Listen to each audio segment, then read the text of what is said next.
Hi there. So I'm recording this video alongside the article so that it provides a bit more insight from me, Duncan, who is the originator of the thinking behind all of this. At the heart of all of this is a tool called time and energy auditing, or a practice, I would say. And in the last few months, I'm recording this where are we? At the end of June 2020. So in Scotland, we've been locked down for about 13 weeks and we're kind of being released in whatever way that is. And I am keen to help others learn and harvest the lessons that come from this time as we try and build back better into a future that we choose.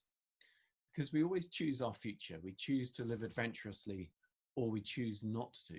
At the beginning of lockdown, I saw, through my work with organizations, I saw a lot of organizations under strain and stress, and through my own personal connections, I saw the same. And I am, of course, human and, subject to the same strains and stresses as others. And in fact, I have led a bit of a wriggly life. My career is not straightforward, probably as many people's are not, or certainly as many people in the future might be. But how to find your focus in this time became quite clear quite early on for some people as a struggle, and then how to manage their time and their energy. And yet at the beginning of lockdown, we had insights. Some of us had insights about what we were choosing to do, such as listen to the birds, or spend more time with our families, or spend more time alone, or maybe read or meditate, or the other things that are important to us. But towards the end, I was starting to see, and right now I've been seeing through my case study work with organizations, I've been hearing about burnout of others, or even in the leaders that I'm working with, and early signs really of burnout. And although there is much written about mental health, there isn't that much that people understand about burnout, to be frank. I've worked with clergy and some of the professions that are more subject to burnout. And my own story is not straightforward. In fact, I also have had a bit of a wriggly time in my career, and I wrote an article a while ago about that, and compared it to the Pearl of Great Price, the kind of stuff about that actually, imagine having sand going around in your gut, and yeah, but that might produce a pearl if you're an oyster. Now, I'm not an oyster, and I don't intend to eat sand. But anyway, I digress, because right at the heart of this is learning how to harvest this. And so the time and energy auditing tool gives us insights maybe into a month. And so, in my own world, I would do a time and energy audit once a year or twice a year, or when I was having that wriggly time, I did time and energy audits a few times on how I spend my time. And how I spend my time as an independent consultant includes the preparation for work, includes the training courses I deliver, includes the rewriting of the course if it didn't go well, or the writing of it again for the next market, or whatever I'm doing. Or it includes the work I'm doing preparing for meetings with the government, or the actual meetings with the government, or the writing of the report after the government.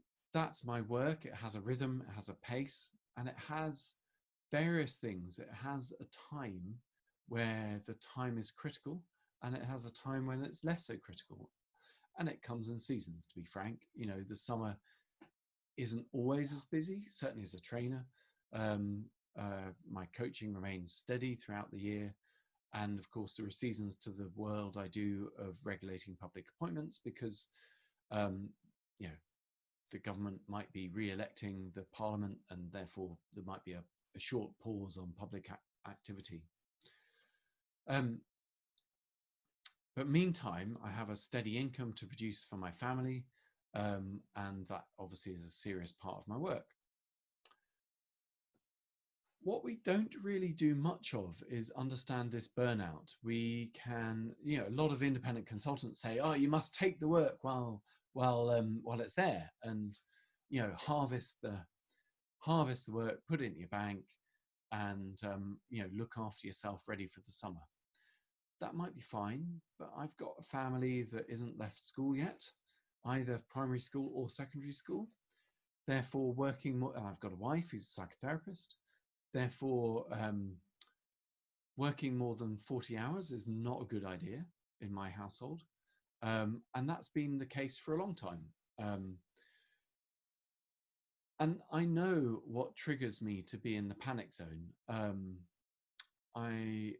I'm lucky to be supervised. I take supervision very seriously. I was supervised since I was, first in business as an independent consultant, and I've never left proper supervision, individual supervision. I also have occasional group supervision. I take supervision very carefully. But I know when I'm in the strain zone, when I've taken a bit of a risk and I'm doing a piece of work that maybe I'm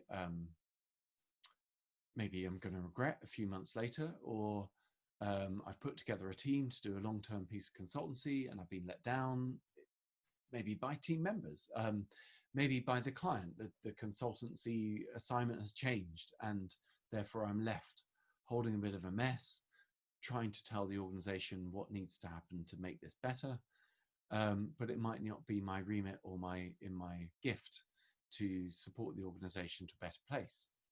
I'll always try, but I might overstrain myself to do that, or my team. And eventually the holiday will come and I'll read a crime novel or, a children's novel or something and come back into the comfort zone eventually. Or I'll just go out into nature and go walking in the mountains of Scotland for a few days. So some of these things are stretch zone, some of these things could be strain zone. But of course, if we get our mix wrong across the year, we'll end up building up problems for later, and that will become burnout. If not of us, it will be burnout of others. And that's really why I'm publishing this tool.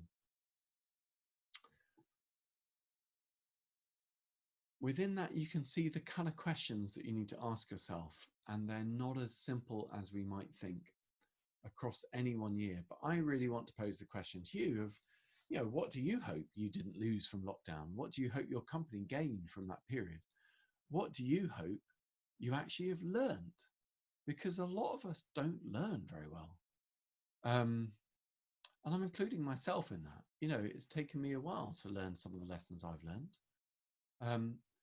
And it's not straightforward, but of course my coaching does seek to look at whether, I'm helping to empower you with things you already know, because you've got high skill and high will. Those are most of my clients, chief execs. But some of my clients of chief execs might be a bit tired and have low will. They're like knackered. "Oh, Duncan, no, don't excite me." "Oh, okay, maybe do excite me. Remind me of that." Or they might want some guidance. And of course I can go into guidance mode. But I'm not their line manager, I'm their coach. So of course I will use this carefully with people listening. And mostly what my work is to do is to listen, to be frank. And it's a great work because I get to learn loads by listening well. So, I think that this whole set of tools has a lot in it. You can see in the article about the 5 Ds, which really come down to kind of 4 ways of dealing with something and 1 way of kind of getting on and doing it. Because, of course, in delegation, there's upwards delegation to your board, there's sideways delegation to your colleagues, your peers, and there's downwards delegation to your staff. But you might be good at that one, but not really good at that one. Or you might be only good at that one when it's obvious what you can delegate to your staff. But you can see there's a huge amount of area here to work on. And we only really know ourselves best. Of course, our wives or husbands or whatever might know us better than we know ourselves. And I get paid as a mentor as well. I'm going to stop there. I invite you to come and connect with me. I think that it's really useful to go a bit further than this. Please do email me for questions or come to a webinar if I'm holding one. I'm planning to hold one in September of 2020. Or ask me to come and speak to your staff, or bring me in to design a program management or leadership program that could help you work carefully on these areas. But most of all, work carefully with yourself. I wish you well, and I share as much as I can freely. So please come back